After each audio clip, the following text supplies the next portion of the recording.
Hi friends, இன்றைக்கி 12th ஸ்டூடெண்ட்ஸ்க்கு வந்து தமிழ் எக்ஸாம் நடந்து முடிஞ்சிருச்சு. தமிழ் எக்ஸாமை பொறுத்த வரைக்கும் பொதுவாக எதிர்பார்த்த மாதிரியே தான் கேள்விகள் வந்திருக்கு.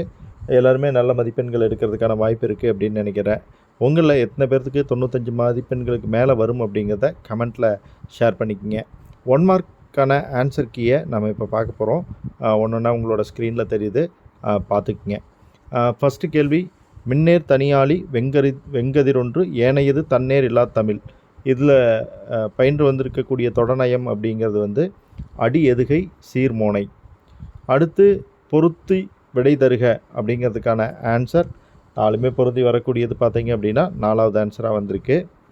குரங்குகள் குளிரால் நடுங்கின, விலங்குகள் மேய்ச்சலை மறந்தன, பறவைகள் மரங்களிலிருந்து வீழ்ந்தன, பசுக்கள் கன்றுகளை தவிர்த்தன. அடுத்து 3வது கேள்விக்கான விடை, பலர் துஞ்சவும் தான் துஞ்சான் அப்படிங்கிறவரும் பாடியவரும் யாருன்னா சோழன் நலங்கிள்ளி கோவூர் கிளாருங்கிற 4வது ஆன்சர்.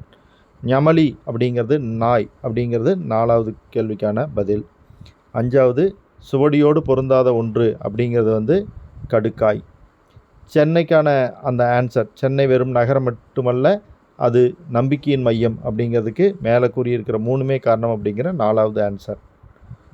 7வது கேள்வி திரும்பவும் பொறுத்துக வந்திருக்கு. இதில் காதை அப்படிங்கிறது சிலப்பதிகாரத்துலேயும், சருக்கம்ங்கிறது சூளாமணியிலையும், இளம்பகம் சீவக சிந்தாமணியிலையும், படலம் கந்தபுராணத்துலேயும் வரும். அதனால் ஆன்சர் வந்து ஆ. 8வது கேள்விக்கான பதில் வந்து மாதவி 7 ஆண்டுகள் வரை நாட்டியம் பயின்றால் சரி, 26 வயதில் அரங்கேற்றம் செய்ய விரும்பினால் சரி. ஈங்கிற ஆன்சர் அதுக்கு வருது.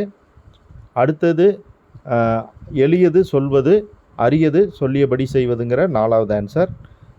10வது கேள்விக்கான விடை வந்து வளர்ந்த அப்படிங்கிற பெயரெச்சம். அடுத்து மயிலை சீனி வேங்கடசாமி எழுதிய நூல் வந்து கிறித்தவமும் தமிழும் அப்படிங்கிற ஆன்சர். 12வது கேள்விக்கான ஆன்சர் பார்த்தீங்க அப்படின்னா குறியீடு. மறைத்து சொல்லவும் மிகுத்து சொல்லவும் அழுத்தி சொல்லவும் பயன்படும் இலக்கிய யுத்தி.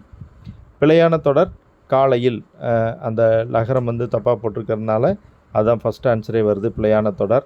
14வது கொஷினுக்கான ஆன்சர் பார்த்தீங்கன்னா சாகித்ய அகாதமி தோப்பில் மீரானுக்கு முகமது மீரானுக்கு வாங்கி கொடுத்த நூல் வந்து சாய்வு நாற்காலி. ஸோ இதில் உங்களுக்கு எல்லாமே கரெக்டாக இருக்கும் அப்படின்னு சொல்லி நம்ம எதிர்பார்க்கலாம். கண்டிப்பாக நிறைய பேர் வந்து 90க்கு மேலே எடுக்கிறதுக்கான சாத்தியமுள்ள கொஷின் பேப்பர் தான். பார்ப்போம் எவ்வளோ மார்க் வருதுன்னு. உங்களோட கருத்துக்களை கமெண்ட்டில் சொல்லுங்கள். தகவலை ஃப்ரெண்ட்ஸோட ஷேர் பண்ணுங்கள். Bye friends.